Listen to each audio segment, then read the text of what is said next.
So hello बच्चों, welcome back. बच्चा, आपके सामने जो सवाल है वो 2022 का सवाल है। फ्लूइड मैकेनिक्स एंड थर्मो का मिक्स कॉन्सेप्ट है। आप में से कई बच्चों ने मुझको लगातार इसके बारे में बोला कि सर इसके ऊपर एक डेडिकेटेड वीडियो बनाइए। चलिए हम लोग इसको यहाँ पे डिस्कस करते हैं। क्यों ये इतना इंपॉर्टेंट सवाल रहा है? क्योंकि यहाँ पे ना आपको एडवांस दो चीज सिखाता है। पहला, प्रेजेंस ऑफ माइंड, और दूसरा कि आपको कितना केयरफुल रहना चाहिए more than one correct type question में।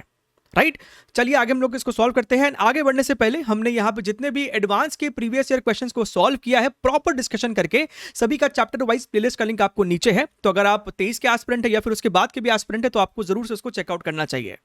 चलिए हम लोग यहाँ पे इसको देखते हैं। आपके सामने सवाल में क्या कह रहा है? सवाल में आपसे कहता है an ideal gas of density 0.2 kilogram per metre cube enters a chimney of height h at a rate of alpha 0.8 kg per second. So basically आपको यहां पे जो गैस इनलेट हो रहा है उसका आपको मास फ्लो रेट दे रखा है 0.8 किलोग्राम पर सेकेंड। आपको मास इसमें एंट्री कर रहा है। It and escapes through the upper end as shown in the figure. ये इसका अपर एंड है और ये आपको चिमनी का हाइट स्मॉल h दे रखा है। The cross sectional area of the lower and is इतना एंड अपर एंड आपको एरिया दे रखा है। लोअर एंड पे जब एंट्री कर रहा था तो इस पॉइंट पे आपका प्रेशर कितना है, टेम्परेचर कितना है, आपको वो भी दे रखा है। और एग्जिट पे आपका टेम्परेचर कितना है, आपको वो भी दे रखा है 150 kelvin. The chimney is heat insulated so that the gas undergoes adiabatic expansion. आप देख सकते हैं जब आपका गैस ऊपर जा रहा होगा तो कैसे गैस एक्सपैंड कर रहा है, वॉल्यूम यहाँ पे इंक्रीज कर रहा है। लेकिन आपका ये जितना भी आपका ये सरफेस है ये आपको कंप्लीटली इंसुलेटेड है, यानी कि आपको एडियाबैटिक प्रोसेस अंदर हो रहा है। इस कारण से हमको यहाँ पे गामा भी दिया है, CP/CV का रेशियो दिया, दैट इज योर 2। अब इसके बेसिस पे हमसे यहाँ पे 4 पार्ट पूछ रहा है। अब सबसे पहले आपका प्रेजेंस ऑफ माइंड यहाँ पे ये काम करना चाहिए कि सर ये आपका कोई लिक्विड नहीं है, ये आपका बेसिकली गैस है। और जब आपका गैस भाई साहब ऊपर जा रहा होगा, प्रेशर आपको हर लोकेशन पे चेंज कर रहा होगा, प्रेशर चेंज करेगा तो आपका वॉल्यूम चेंज करेगा, वॉल्यूम चेंज करेगा तो आपका डेंसिटी चेंज करेगा। अब ये वो लिक्विड नहीं है जहां पे आपका density through out the cross section जो है वो कांस्टेंट रहा होगा। यहां पे आपका डेंसिटी निरंतर वेरी कर रहा है। अब ऐसे सिचुएशन में आप जब फ्लूइड मैकेनिक्स की ओर सोचते हैं, ठीक है आपके पास आइडियल गैस है, एवरीथिंग इज फाइन, लेकिन अब आप बर्नौलीज इक्वेशन को इस्तेमाल नहीं कर सकते हैं, उस इक्वेशन को जो आप इस्तेमाल करते आए हैं, क्योंकि उसके डेरिवेशन में आप यही मान के चलते हैं कि आपका डेंसिटी जो है वो कांस्टेंट है। किस इक्वेशन की हम लोग यहाँ पे बातचीत कर रहे हैं? हम लोग बातचीत कर रहे हैं pressure plus rho g h plus your half rho v square is equal to constant. आप इसका इस्तेमाल नहीं कर सकते क्योंकि इसी का इस्तेमाल करके आपको ये हाइट को पता करना पड़ेगा। यहीं पे आपका हाइट का टर्म छुपा हुआ है। तो यहीं से बच्चे का है ना प्रेजेंस ऑफ माइंड एक्टिवेट हो जाना चाहिए कि इस सवाल में आप इस इक्वेशन को नहीं लगा सकते हैं। ठीक है, और क्या क्या चीजें हमको समझ में आ जाती है, तो चलिए हम लोग इसको एक एक करके इसके हर पार्ट को सॉल्व करना शुरू करते हैं। हमने यहाँ पे सारे इंफॉर्मेशन को लिख लिया है जो भी आपको इंफॉर्मेशन गिवन था। अगर तुम यहाँ पे ध्यान से देखो, हमसे यहाँ पे पूछता है कि भैया इसके अपर एंड पे आपको प्रेशर कितना है, एंट्री पे आपकी वेलोसिटी कितनी है। अगर हमने मान लिया है कि सर एंट्री पे वेलोसिटी जो है मेरी सर v1 है और एग्जिट पे मेरी वेलोसिटी v2 है, तो हमसे v1 और v2 पूछा जा रहा है। एक बात आपको समझना पड़ेगा कि आपको जब ऐसा कोई सवाल दिया जाता है तो आप स्टेडी स्टेट फ्लो ही मान के चलते हैं। स्टेडी स्टेट फ्लो का मतलब है अब आपका इक्वेशन ऑफ कंटिन्यूटी में भी वेरिएशन आ गया है। अब आपका equation of continuity, steady state flow क्या कहता है? स्टेडी स्टेट फ्लो ये कहता है कि भैया आपका जितना मास एंट्री करेगा, राइट, उतना ही मास एग्जिट करना चाहिए पर सेकेंड। यानी कि हर क्रॉस सेक्शन पे आपका मास फ्लो रेट जो है वो सेम होना चाहिए। मास फ्लो रेट आपको होता है rho cross section area into velocity. तो अब आपका a1 v1 is equal to a2 v2 नहीं है, अब आपके पास rho 1 a1 v1 is equal to rho 2 a2 v2 है। राइट, अगर हम यहां पे बात करें तो आपका एंट्री में रो 1 v1 a1 और एग्जिट की बात करेंगे तो यहां पे जाहिर सी बात है आपका डेंसिटी वेरी किया होगा, यहाँ पे डेंसिटी आपका कुछ रो 2 रहा होगा, तो ये रहेगा। और कहीं ना कहीं हमको सवाल में हेल्प किया है कहे कि भैया मास फ्लो रेट की वैल्यू भी 0.8 है। अगर तुम ध्यान से देखोगे तो रो ए वी का जो आपका यूनिट आएगा ना वो किलोग्राम पर सेकेंड आने वाला है, यानी कि सर ये जो मास फ्लो रेट है this is also equal to 0.8।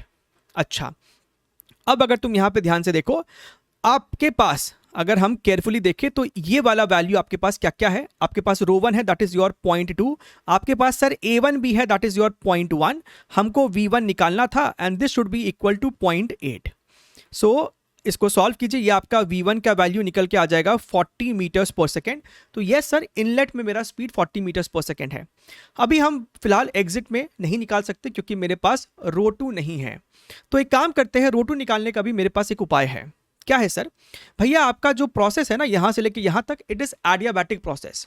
Adiabatic में आपने जरूर से सीखा होगा कि भैया आपका T V gamma -1 is equal to constant. और अब यहां पे आप वॉल्यूम का इस्तेमाल ना करें, आप यहां पे इस्तेमाल कीजिए डेंसिटी का। समझ में आ रहा है?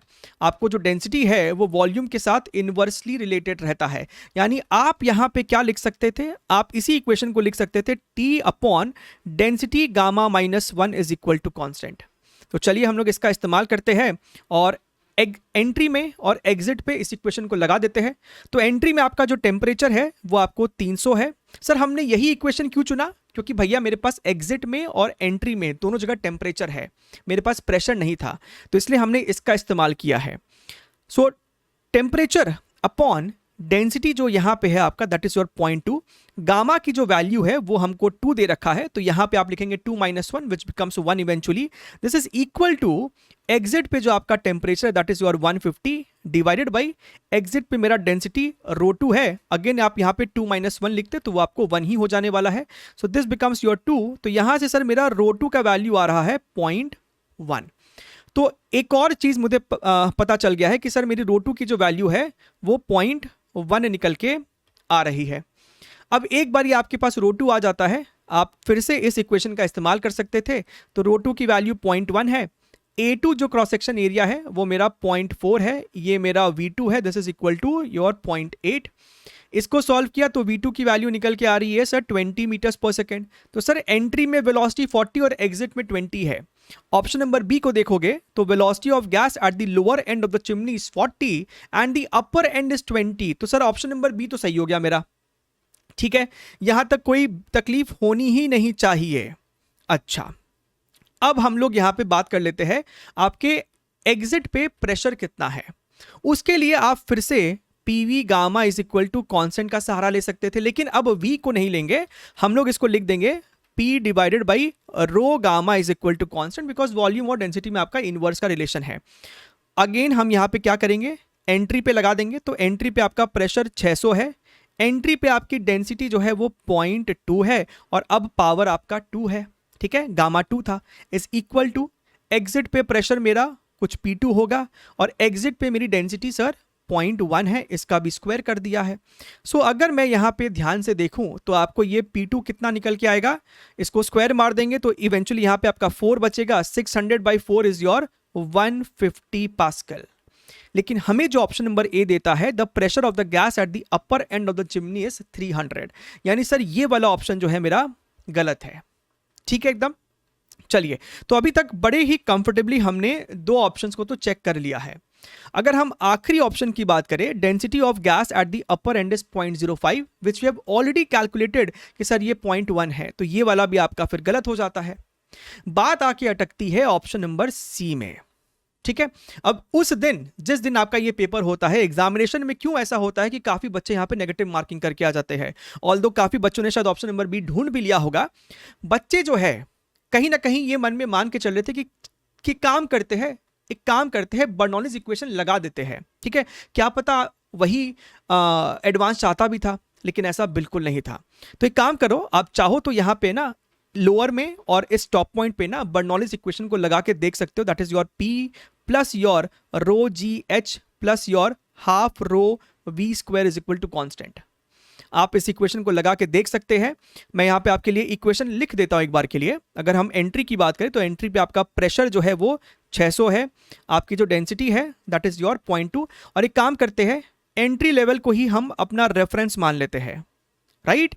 तो यहाँ पे मेरा h कितना हो जाएगा भैया एंट्री लेवल पे ना, तो यहाँ पे तो h की वैल्यू 0 है और इस वाले पॉइंट पे ना h की वैल्यू आप h रखोगे तो ये वाला टर्म तो 0 हो जाएगा, सिर्फ हाफ रो वी स्क्वायर लिखोगे। दिस इज योर हाफ रो की वैल्यू आपके पास 0.2 है तो यहाँ पे लिखा 0.2 और वेलोसिटी आपका 40 है तो उसका स्क्वायर किया तो 1600। This is equal to exit पे मेरे पास जो प्रेशर है वो हमने सॉल्व किया है। 300 का हाफ आया था, बेसिकली 150 आया था, अगर आपको ध्यान में है हमने निकाला था 150 आया था, plus your rho g h, तो रो की वैल्यू 0.1 है, ग्रेविटी आपका 10 है, एच हमें निकालना है, plus half rho v square, so this becomes your half rho, यहाँ पे डेंसिटी 0.1 है, और वेलोसिटी v2 मेरा यहाँ पे 20 निकल के आया था, तो उसका स्क्वायर किया तो 400।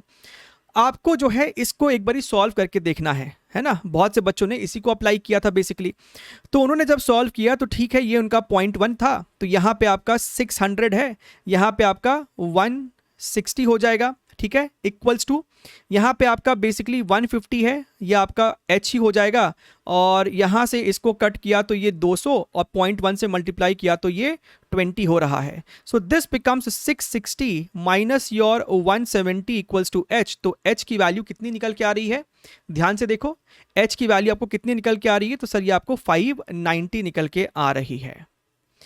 यही सबसे बड़ा यहाँ पे बच्चों के लिए प्रॉब्लम बन गया। बच्चों ने इस इक्वेशन को लगाया, आंसर 590 आया, बच्चों की खुशी का ठिकाना नहीं था कि सर यहाँ पे 590 है, उनको एक सेंस ऑफ अचीवमेंट मिला, उन्होंने इसको टिक किया और बच्चों को -2 मिल गया।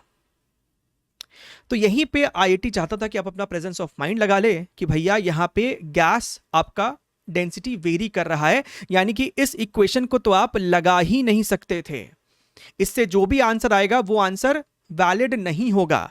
तो यही चीज वो देखना चाहता होगा प्रोबेबली कि आपका आंसर यहां से 590 आता है, तो आप इसको कहीं टिक तो नहीं मार देते, तो आप तो श्योर हो जाना चाहिए था कि 590 तो आंसर इसका हो ही नहीं सकता है, राइट।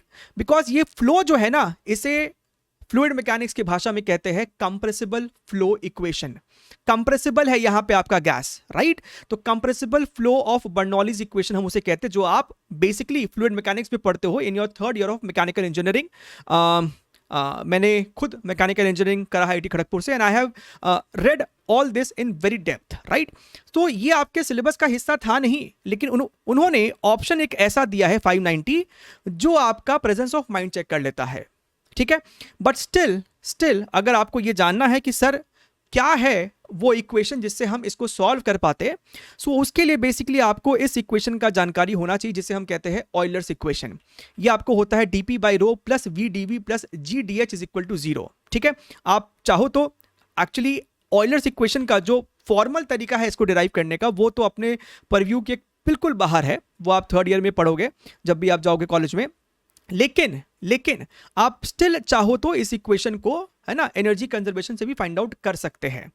कहने का क्या मतलब है, मान लीजिए कि हमने यहां पे 2 लेयर ले लिया है, ठीक है, लेकिन अब जनाब आपका जो डेंसिटी है वो कांस्टेंट नहीं है, तो हमने क्या किया, हमने 2 जो यहां पे पॉइंट्स लिए हैं, एक ये वाला पॉइंट लिया, एक ये वाला पॉइंट लिया है ना, दोनों पॉइंट्स हमने बहुत क्लोज लिए हैं, यानी कि इनके बीच का जो सेपरेशन है ये आपको DH हमने मान लिया है, ठीक है, बहुत ही क्लोजली सेपरेटेड है। तो जब भैया इतना क्लोजली सेपरेटेड है तो हम मान लेते हैं कि ठीक है, आपका जो भी डेंसिटी होगा वो दोनों जगह पे हम अप्रॉक्सीमेट सेम मान सकते हैं, ठीक है। अच्छा, इस पॉइंट पे आपकी कुछ गैस की वेलोसिटी रही होगी, तो इस पॉइंट पे आपका जो गैस का वेलोसिटी है, मान लेते हैं ये आपका v है, तो यहाँ पे आपका DH पे तो गए हैं, तो यहाँ पे आपका वेलोसिटी कुछ v प्लस dv हो जाना है, राइट। यहाँ पे जो आपका लेट अस से प्रेशर है वो P है, तो इस वाले पॉइंट पे आपका जो प्रेशर है वो P प्लस dP हो जाना है। हम यहाँ पे ऊपर की तरफ जा रहे हैं, ठीक है, सो हम ऊपर की तरफ v तो v प्लस dv और P तो P प्लस dv। अब आप चाहो तो पॉइंट नंबर ये वाले पॉइंट और ये वाले पॉइंट के बीच में आप लगा दो energy conservation. So when you apply that, तो इस वाले पॉइंट पे हम क्या लिख सकते थे, हम यहाँ पे लिख सकते थे प्रेशर एनर्जी, जिसे हम P ही लिखते हैं, राइट। अब प्लस इसको ही हम रेफरेंस ले लेते हैं, इसे ही हम यहाँ पे रेफरेंस ले लेते हैं, तो यहाँ पे आपका रो जी एच टर्म नहीं आने वाला है, आएगा आपका कौन सा टर्म, तो sir half rho v square आएगा, ठीक बात है sir. This is equal to, अगर हम इस पॉइंट की बात करें तो यहाँ पे आपको प्रेशर है P प्लस dP, यहाँ पे आपका half rho v plus dv का whole square plus your rho g d h, ठीक है। आप इसको जो है थोड़ा बहुत भी अगर सिंप्लीफाई करेंगे ना, आपका यहां से प्रेशर जो है वो मर जाने वाला है। इवन ये हाफ रो वी स्क्वायर भी कटेगा जब आप इस ब्रैकेट को यहां पे खोलोगे, है ना। आप चाहो तो इसको नेक्स्ट स्टेप में खोल देना, हाफ रो वी स्क्वायर, ये आपको हो जाता है dp plus your, this becomes your half rho v square, right, plus your half rho dv का होल स्क्वायर राइट, प्लस फिर आपका आ जाएगा half rho 2v/dv plus your rho GDH। तो आपका ये वाला टर्म भी देखिए कैंसिल आउट हो गया है।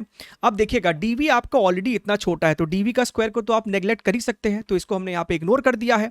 यहाँ से आपका 2 से 2 जो है वो मर गया है। So 0 is equal to dp plus आपके पास यहाँ पे बच रहा है रो dv प्लस यहाँ पे आपके पास बच रहा है रो GDH। दोनों तरफ अगर आप रो से डिवाइड कर दो तो ये आपको आ जाएगा dp by rho plus your vdv plus your GDH, जो बिल्कुल आपको हूबहू ऐसा इक्वेशन दिख रहा है, राइट। इसका इस्तेमाल करके हम लोग अब वो बर्नौलीज इक्वेशन को निकालेंगे जो कि कंप्रेसिबल गैस के लिए वैलिड होगा। वो भी कब? जब आपका अंदर में प्रोसेस जो है वो एडियाबैटिक है।